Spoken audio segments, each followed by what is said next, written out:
Hey everyone, I'm working to hit 1,000 subscribers and I need your help to get there. If you enjoy this content, please hit that subscribe button right now. Look, the Blue Jays just made waves with the Akazuma Okamoto signing, and if you think they're done, you're dead wrong. Fresh reports just dropped about Kyle Tucker and Bo Bichette, and what I'm seeing here is absolutely wild. The front office is moving different this year, and I need to break down exactly what's happening because this could change everything for Toronto's lineup. Make sure you hit that subscribe button because things are moving fast and you don't want to miss any updates as this situation develops. So, Mitch Benson Smith just put out a report that's getting everyone talking. The Blue Jays have been staying in touch with representatives for Bichette, Kyle Tucker, and Alex Bregman throughout the winter. Now, here's the key part that everyone needs to understand. The Okamoto deal doesn't shut the door on more additions. But there's a catch. The Jays actually like their position player core even before adding Okamoto, so any new additions would likely need a corresponding move, probably a trade to make room.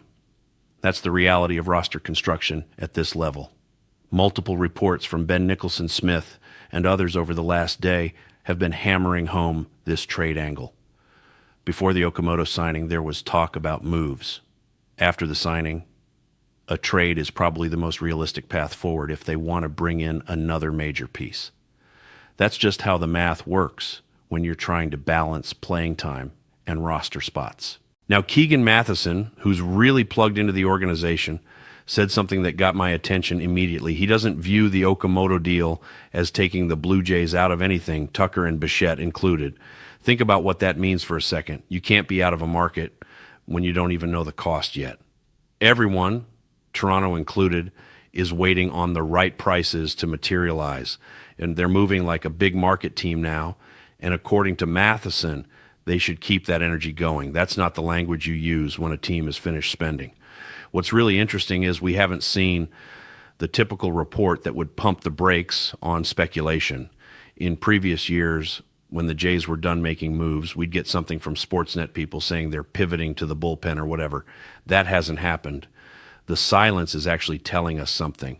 They're still active, still looking, still trying to build something special. Another Benson report clarifies that signing Okamoto, who's expected to play significant time at third base, makes an Alex Bregman signing less likely. There was mutual interest between the Jays and Bregman before the Okamoto agreement, but here's what matters. They could still fit Kyle Tucker or Bo Bichette into this lineup. It's not totally clear how Okamoto impacts their pursuit of another top bat, but the door isn't closed on either guy. The assumption now is Okamoto plays primarily third base with some time at first. Since he won gold gloves in Japan at that position, he can play first when Vlad needs to DH. You move Spencer Horwitz around, maybe trade him, and suddenly you've got flexibility. If Tucker comes in, he slots into left field, and maybe Nathan Lukes gets moved. If it's Bichette, he plays second base, and Ernie Clement becomes more of a utility piece. Either way, there's room if they want to make it work. Matheson wrote that Okamoto profiles best as a third baseman, which essentially takes Alex Bregman off the board. But he also mentioned that reuniting with Bichette would be interesting. However, the Jays and Tucker remain as clean a fit as ever. Toronto has long been considered one of the likeliest landing spots for Tucker, and for good reason. The fit is obvious when you look at the roster construction and what they need. Personally, I think Tucker makes more sense now than Bichette does. If Okamoto is your third baseman and you've got Bo Bichette at short, where does Ernie Clement play consistently? Clement earned that playing time last year. He's not going to the outfield. You could use some utility pieces at second, even have Schneider play there occasionally, but it gets complicated. Tucker in left field, Dalton Varsho in center, Horwitz or Barger in right. That's a cleaner lineup configuration. Santander can DH most days, or you rotate Springer and Santander depending on the matchup.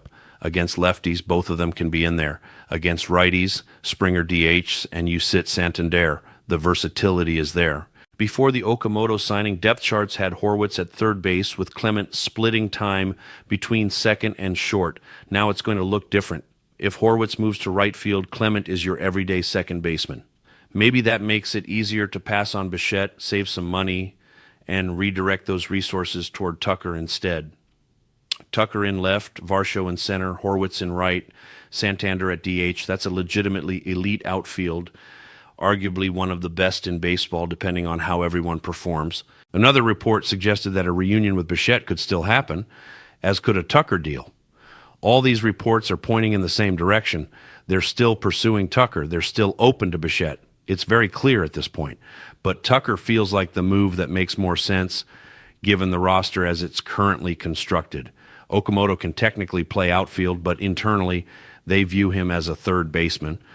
Put Tucker in left, and you've got one of the most dangerous offensive lineups in the American League, maybe in all of baseball. Some projections have Springer at DH, Tucker in right, Varsho in center, and Okamoto in left. That could work too. But I think the better configuration is Okamoto at third, Horwitz in right, Tucker in left, Varsho in center. Keep the rest of the lineup intact, and you've got balance from both sides of the plate, power, speed, defense, everything you need to compete at the highest level. One report made it clear that Toronto valued Okamoto highly enough to bring him in and figure out the rest later. That tells me something bigger is coming. They didn't make this move just to stop here. They're building towards something, and I think we're going to see another significant addition before spring training. They're probably out on Bregman now, which honestly I'm fine with. I always liked Okamoto more. He's cheaper, younger, and his contract increases the likelihood they can land one of the other big targets because the money works better. Think about the back-end money on Okamoto. It's around $15 million per year. That's less than half of what Bregman is going to get.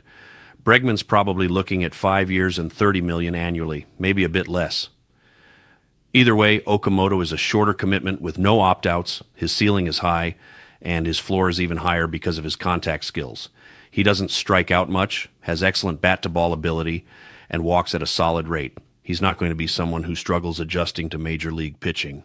What I love about the Okamoto signing is that it keeps them flexible.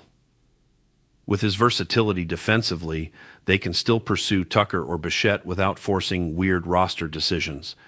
Give me Tucker.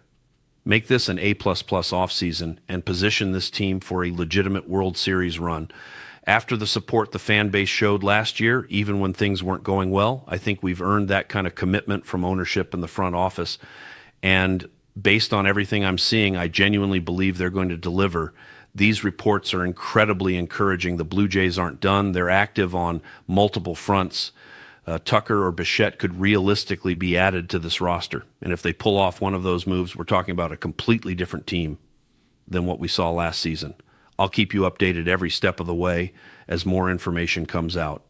This offseason has been something special already, and it might not be finished yet.